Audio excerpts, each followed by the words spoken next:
Man, it took me a long time to think of how I could even introduce this recap video. And as I'm filming this, I'm still struggling. The only thing I can say is that I'm pissed that we had to sit there and watch that. So let's talk about it for a short amount of time. So get on, come on, get in here. Welcome to From the Cheap Seats.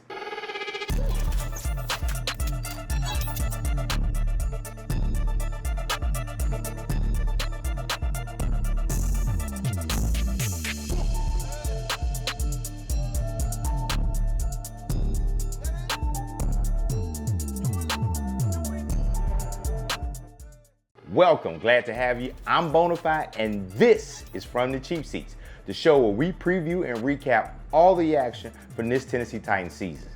Every week, we're going to be previewing the upcoming matchup as well as doing recaps after the game is over. And let me tell you something, I'm gonna be up front with you. Right now, this is probably about as bad as it can get right now. The very thing that we said couldn't happen, happened. And yeah, the very thing that we said we couldn't have turnovers, we couldn't make stupid mistakes, and we couldn't lose to Malik Willis. Well, all that happened. Let's get into this game recap. Game recap is we failed miserably. There is no other explanation of that. All three phases. I mean, you know what? Two phases. Because special teams actually didn't allow anybody to get a punt block. They didn't allow any long returns. Jaquan Jackson finally went north and south. So yeah, I'm not even gonna blame this on special team. But the other two phases of it, oh boy, they were bad. This is bad. This is very bad. This, as a team effort, was a complete and utter disaster. And if you watched that game, you would agree that this was an unmitigated disaster. Now, I know on the live stream that I had, I blamed this all on Levis. And while he takes a large responsibility in this loss, this basically was on everybody. I mean, Jeff Simmons, I mean, the defense wasn't covering, coaching, coordinators, players, everybody. It was just at home to the guy that you got rid of for a 7th-round draft pick. I mean, this entire team it sucked. You know, first drive started off good. You know, they went down and they scored, so they kind of let us know what kind of game it was going to be. We went down, had a long drive. Will Levis looked competent, and we got 7 points on a Nick Vannett TD. Now, I'm not going to put any of these highlights up here because I don't want to get arrested for cruel and unusual punishment, and I respect you guys enough to not send you through that pain again. All right, but after that first drive, it just went all the crap. You know, Will was staring down wide receivers like he was back in Lexington, Kentucky, and Jair Alexander, all pro cornerback Jair Alexander, the one that you gotta, account for, jumps a route where Will Levis basically just stares down DeAndre Hopkins and telegraphs that he's going to throw that ball to DeAndre Hopkins.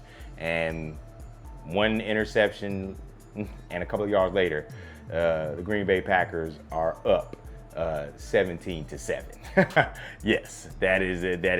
Yeah, it was bad. You know, I don't know. MPF is dog water. He was playing like he had the Packers plus 12. I don't know. I can't even explain it to you. He was on, at one point in time, he whipped so bad on the block, he was on all fours and he was twerking while Will Levis was actually getting destroyed. Now, the defense was gassed because the Packers was just moving the ball down the field. I don't get the defensive coverage.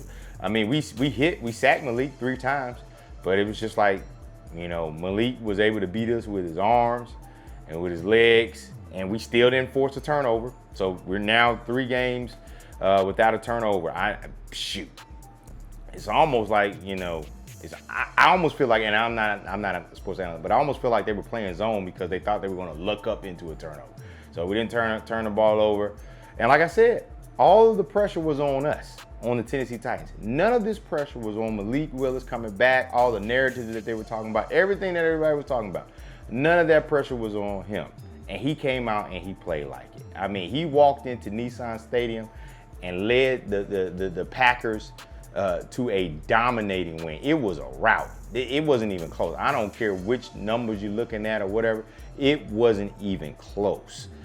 He did it with his arm and he did it with his leg. He had multiple 20-plus yard completions. He had a beautiful ball that he threw deep over the outstretched hands and arms of Roger McCreary to Watson. Yeah, and he did it with his legs. He made the right decision. He made no mistakes. Yeah, he got sacked, but he had no turnovers. He had no interceptions. When the pocket was collapsing, he made the right move, the right read. He got out of there, and he killed us with his legs. At one point in time yesterday during the game, Malik Willis, with all the games going on, Malik Willis was the leading passer and the leading rusher for the entire NFL at one point in time. So yeah, that lets you know how it went for us. Like, the defense had no, it was just complete and utter embarrassment. Yeah, we scored 2 touchdowns, but we were never in this game. Never in this game.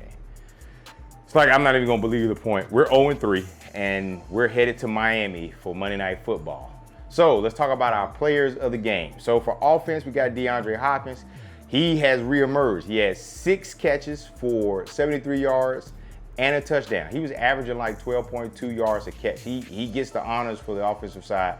So he really, after the MCL injury, he's come back and he, come back to be that favorite target. On the defensive side, there's a lot of good players, things like that, but Kenneth Murray Jr., he finished with like 8 total tackles. He had 2 sacks and 1 tackle for a loss. It was a solid defensive performance from Kenneth Murray. So those are our players of the game. We're moving right along through this thing. And normally we would be more excited, but hey, this is how it goes in the NFL.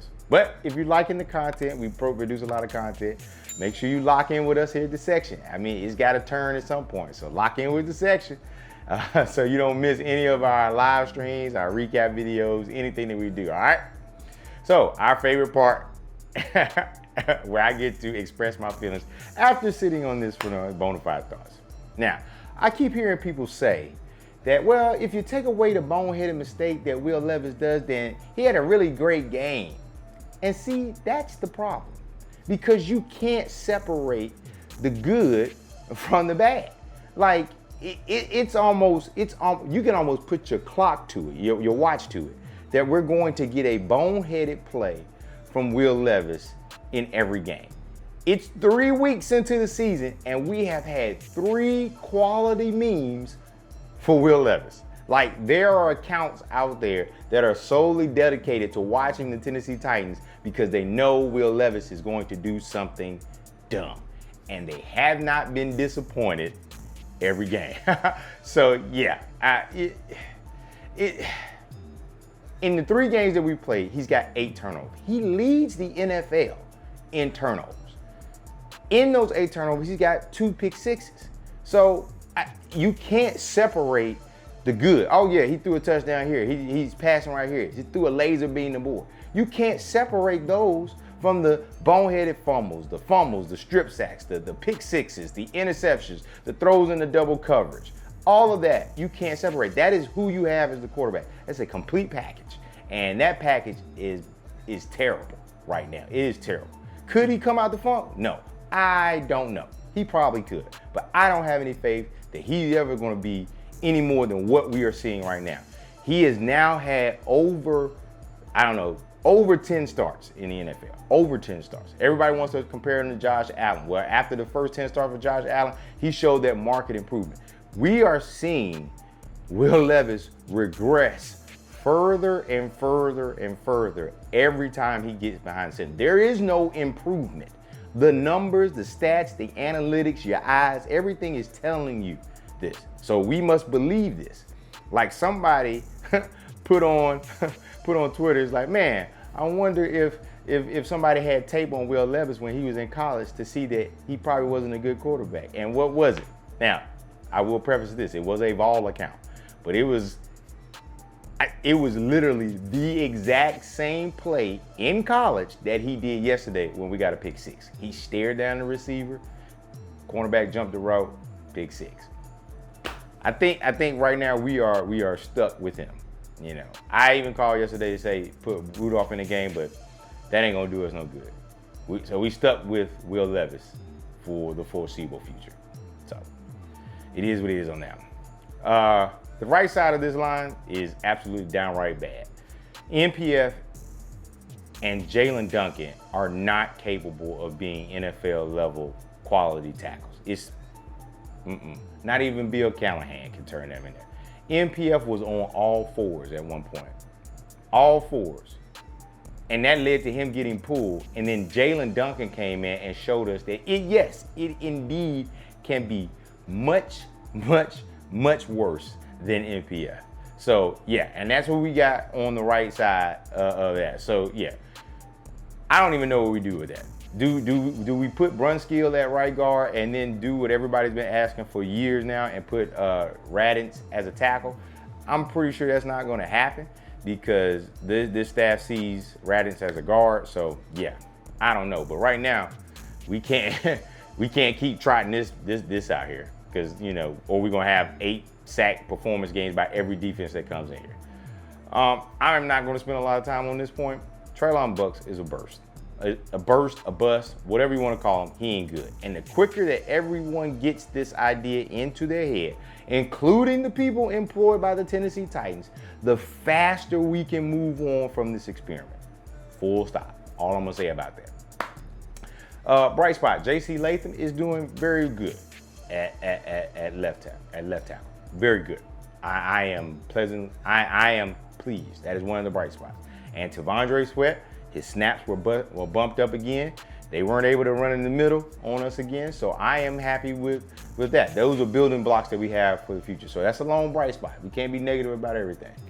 Tyjae Spears needs more touches. I know he probably was injured, but he came in garbage time yesterday and had an awesome reception on a bailout play. And he ended up with like 54 yards receiving.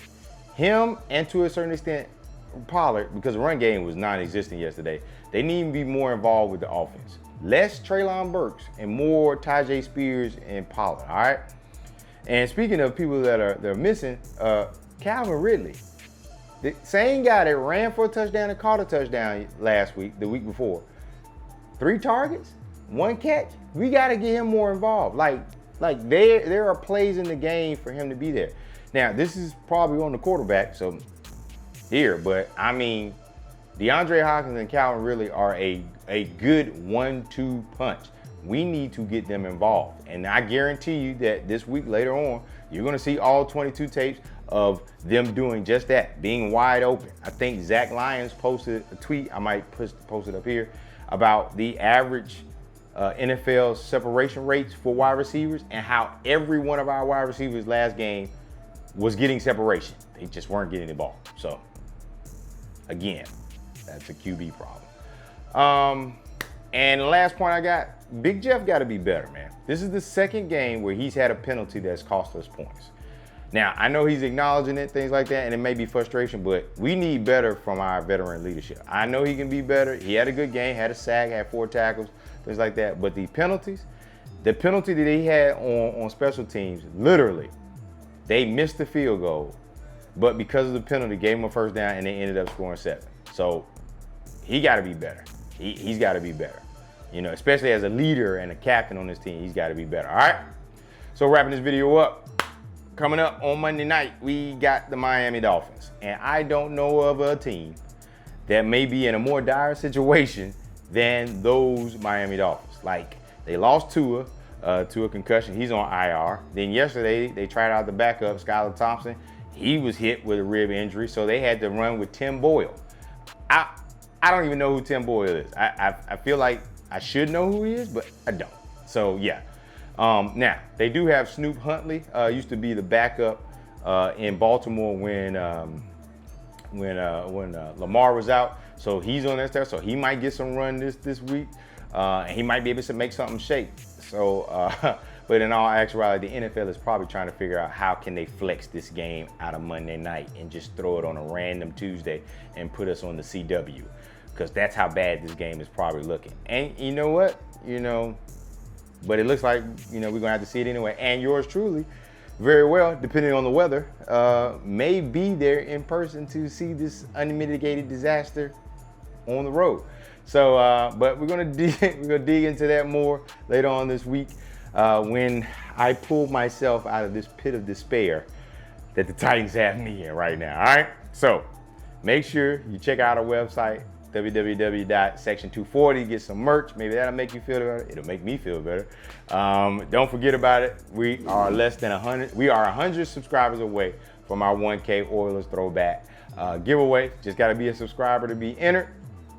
So make sure you locked into us by liking, sharing, commenting, subscribing. We had a blast again. Even in the loss, we still have a blast on the live stream. So you got to make sure that you're checking those out on Sundays. Make sure you got your notifications turned on. But like I said, amen. Even in this time, there is plenty of room in the section for us all. Tighten up.